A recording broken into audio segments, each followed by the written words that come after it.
But first యాక్టింగ్లోకి అంటే ఈ hosting ఛానల్లో హోస్టింగ్ దగ్గర నుండి సినిమా యాక్టింగ్ వైపు అంటే అది అన్ఎక్స్పెక్టెడ్గా జరిగిపోయిందా, బట్ ఇంటెన్షనల్గా అండ్ మీ వారి సపోర్ట్తో జరిగిందా? ఆయన సపోర్టే ఆబ్వియస్గా. నేను మూవీస్లోకి వచ్చానంటేనే ఆయన సపోర్ట్. అది మ్యారేజ్ అవ్వకపోయినంటే మేబీ మూవీస్లోకి వచ్చేదాన్ని కాదేమో, మీడియాలో కంటిన్యూ అయ్యేదాన్నేమో.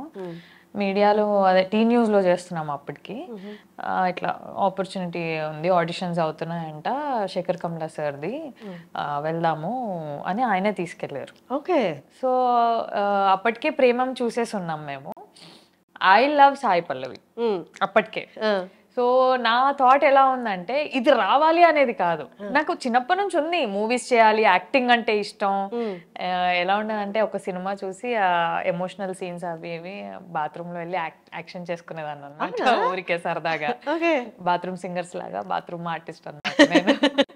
సో అలా ఉండేది. కానీ మనకి ఎవరు లేరు కదా ఇండస్ట్రీలో, త్రూ రావడానికి ఎవరు లేరు. చేస్తే డైరెక్ట్ చేయాలి, అంత ధైర్యం లేదు, ఏమవుతుందో తెలీదు.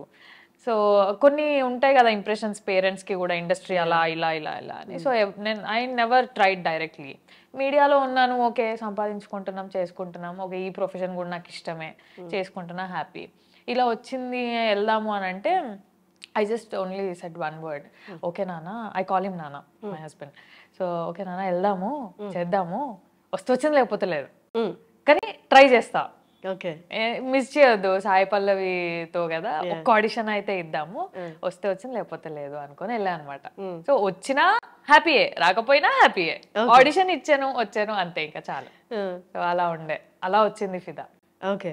ఫస్ట్ మీడియాలోకి అంటే ఏంటి, మీరు కోర్స్ మాస్ కమ్యూనికేషన్ అలా చేసి మీడియాలోకి లేకపోతే ఇలాగే ర్యాండమ్గా వచ్చాను నేను. నాది బీఎస్సీ ఎలక్ట్రానిక్స్. సో అక్కడ లోకల్ ఛానల్లో వేకెన్సీ ఉంది, ఇలా హైర్ చేసుకుంటున్నారు అని మా క్లాస్ టీచర్ చెప్పారనమాట, అనిత జ్యోతి టీచర్ అని. టీచర్ నోస్ ఎవ్రీథింగ్, మా ఫ్యామిలీ, మా ఫినాన్షియల్ స్టేటస్, నేనేంటి, నేను ఎలా అనేది అన్నీ తెలుసు అనమాట ఆవిడకి. సో ఇలా వెళ్ళు, ఉంది ఓపెనింగ్ ఉంది, పాకెట్ మనీ కన్నా వస్తాయే, వెళ్ళు అని పంపించారు. సో అలా వెళ్తే మీడియాలో వచ్చింది, లోకల్ ఛానల్ మీడియాలో న్యూస్ రీడర్గా వచ్చింది. అది అయిపోయింది. నా గ్రాడ్యుయేషన్ ఫైనల్ ఇయర్ ఎగ్జామ్స్ అవుతున్నప్పుడు ఆ ఛానల్ ఎండి గారు ఉండి ఇట్లా V6లో వేకెన్సీ ఉందంట, ట్రై చెయ్యు అన్నారు. ఆయనే చెప్పారు? ఆయనే చెప్పారు. Oh that's nice.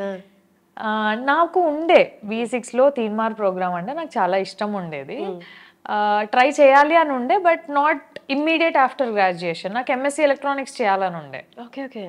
అంటే పర్స్యూ అవ్వాలని లేదు, దాని తర్వాత ఫర్దర్కి వెళ్ళాలని లేదు. I just want that MSc electronics అనేది కావాలి నాకు అని. కానీ ఇమ్మీడియట్గా బీఎస్సీ తర్వాతే వచ్చేసింది జాబ్. అలా నేను V6లోకి ఎంటర్ అయ్యా అంతే. నాకు మాస్ కమ్యూనికేషన్స్ ఇవేం చేయలే నేను. ఓకే, ర్యాండమ్గా పాకెట్ మనీ కోసం జాయిన్ అయ్యి కంప్లీట్ ప్రొఫెషన్ అది అయిపోయింది. That's nice. But me family గురించి చెప్పండి. అంటే మీరు అన్నారు పాకెట్ మనీ కోసమే జాయిన్ అయ్యాను అని, ఒక్కసారి మీ ఫ్యామిలీ బ్యాక్గ్రౌండ్ గురించి ఒక్కసారి.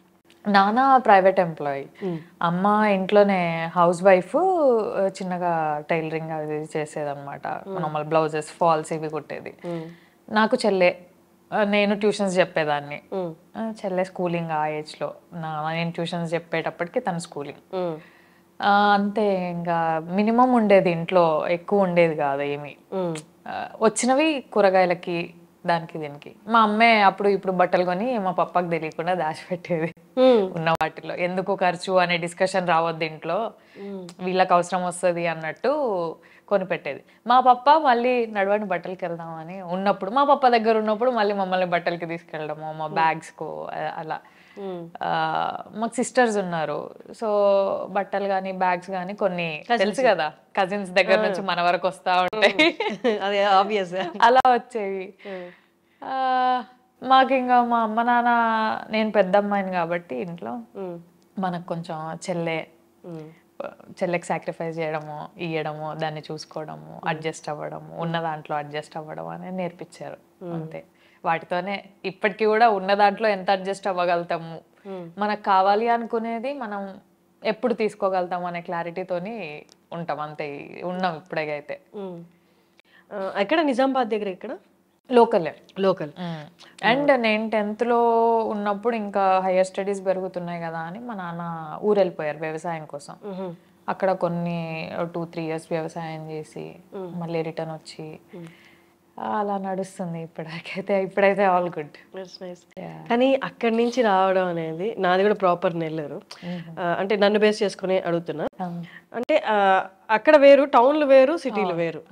టౌన్లో ఉన్నప్పుడు ఇంత అవగాహన లేకపోయినా కొన్ని కోరికలు అయితే ఉంటాయి. కొంతవరకు ఇది కావాలి, అది కావాలి, ఒక పొజిషన్లో ఉండాలి అని. నిజామాబాద్ నుంచి వచ్చేటప్పుడు ఏ కోరికలతో వచ్చారు? పెద్దగా ఏమో అనుకోలేదు, V6లో చేయాలి అనేదే ఉండే. కానీ నాకు భయం, నేను ఎప్పుడు నిజామాబాద్ వదిలి బయటికి రాలేదు, చదువుకోవడానికి కూడా రాలేదు, నాట్ ఈవెన్ హాస్టల్. నిజామాబాద్లో అమ్మ దగ్గరే ఉండేదాన్ని. అప్పుడప్పుడు సరదాగా అమ్మ పప్ప ఇట్లా బెదిరించారు అనమాట, హాస్టల్ వేస్తామని. ఏడ్చేసేదాన్ని నేను ఉండను హాస్టల్లో, నా వల్ల కాదు అని. కానీ అట్లాంటిది గ్రాడ్యుయేషన్ తర్వాత ఫస్ట్ టైం హాస్టల్లో ఉండాలి, ఆ బెంగ, సిటీలో ఏం తెలీదు, బస్సులు పట్టుకోవాలి, బస్సుల్లో తిరగాలి, ఆ భయం ఉండింది అంతే.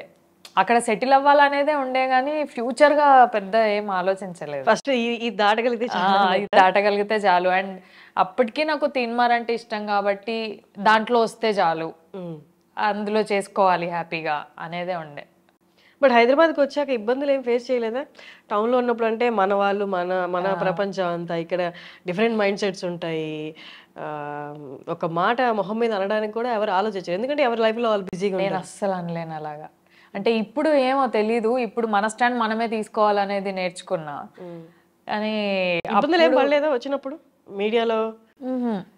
అంటే ఎవరైనా ఒక మాట అంటే భయపడిపోయి ఊరు వెళ్ళిపోతా అనుకోవడం, లేకపోతే ఈ కష్టాలు అవి చూడగా ఈ గందరగోళం లైఫ్? అలా అస్సలు అనుకోలేదు. ఎప్పుడు కూడా మా పప్ప చెప్పేవాడు అనమాట, మరీ ఇబ్బంది అనిపిస్తే వచ్చే బేట, ఉండకు, నేను చూసుకుంటా, కష్టపడకు అంటే మరీ అని. కానీ చిన్నప్పటి నుంచి నేర్చుకుంది, వీ హ్యావ్ టు లెర్న్, మనం నేర్చుకోవాలి. ఏదైనా సరే ట్యూషన్స్ చెప్పడం అయినా కూడా నేర్చుకునే ప్రాసెస్ అది, నేర్చుకోవాలి. సో అలాగే ఉండే నాకు కూడా, నేర్చుకోవాలి, బస్సెస్ పట్టుకోవాలి. పప్ప ఒకటే చెప్పేవాళ్ళు అనమాట, మనకు తెలియదు అంటే అడగాలి, అడగడంలో తప్పు లేదు, తెలీదు అడిగి తెలుసుకోవాలి అంతే.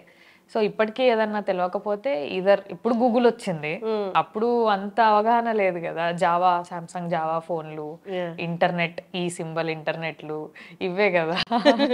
సో నేర్చుకోవాలి అనే ప్రాసెస్లోనే ఉండే. కానీ ఆఫీస్లో భయం వేసేది, ఎవరు ఏ డెసిగ్నేషనో తెలీదు, మనం కొత్త, వీళ్ళ దగ్గర పోయి పలానా అని అడిగితే నన్ను అడుగుతుందా అని ఫీల్ అవుతారేమో అన్న భయం, నన్నే అడుగుతుందా అనే భయం, ఎవరిని ఏం అడగాలో తెలియదు, ఎవరిని ఏం మాట్లాడియాలో తెలియదు. అలా కూర్చొని మూలకు కూర్చొని పేపర్ చదువు అని అంటే పేపర్ చదువుకునేదాన్ని, వాయిస్ ఓవర్స్ చేసేదాన్ని. ఆ ప్రాసెస్లో కొంచెం హ్యాపీగా, కంఫర్టబుల్గా మా ఆయన పరిచయం అయ్యారు అనమాట. సో తర్వాత తీన్మార్ వచ్చినప్పుడు భయం లేదా? మీ ఆయన వచ్చి మాట్లాడినప్పుడు అసలే సిటీ ఎవరో ఏంటో తెలియదు, ఈయన వచ్చి మాట్లాడుతున్నారు అని ఫస్ట్ భయం ఏం వేయలేదా? లేదు. అంటే ఆయన ఫన్నీ, జోవియల్గా ఉండేవాళ్ళు. నేను మాట్లాడేది ప్రోగ్రామ్కి సంబంధించిన 2-3తోని ఎక్కువ మాట్లాడేదాన్ని, మిగిలిన వాళ్ళతో నార్మల్గా వాళ్ళు పని ఇస్తే పేపర్ వాయిస్ ఓవర్ పేపర్ ఇస్తే వాయిస్ ఓవర్ వరకే మాట్లాడేదాన్ని. అంతకుమించి మాట్లాడాలంటే భయం. కోయడ్ కాదు మనది, నేను 6th వరకే కోయడ్, తర్వాత గర్ల్స్, ఇంటర్మీడియట్ గర్ల్స్, డిగ్రీ మళ్ళీ కోయడే, కానీ బాయ్స్తోనే ఎక్కువ మాట్లాడేదాన్ని కాదు, భయం ఏదో తెలీదు. మనకొకటి పెంచుతారు కదా, అబ్బాయిలు ఎక్కువ మాట్లాడొద్దు, వాళ్ళు అలా అంటారు ఇలా అంటారు అని. సో ఆ బౌండరీస్ లోనే పెరిగా నేను కూడా. సో ఎక్కువ మాట్లాడేదాన్ని కాదు. సో మాట్లాడించినప్పుడు కొంచెం కంఫర్టబుల్ జోన్ ఇచ్చారు ఆయన మాట్లాడినప్పుడు. సో అలా కంఫర్ట్ ఉండే అక్కడే.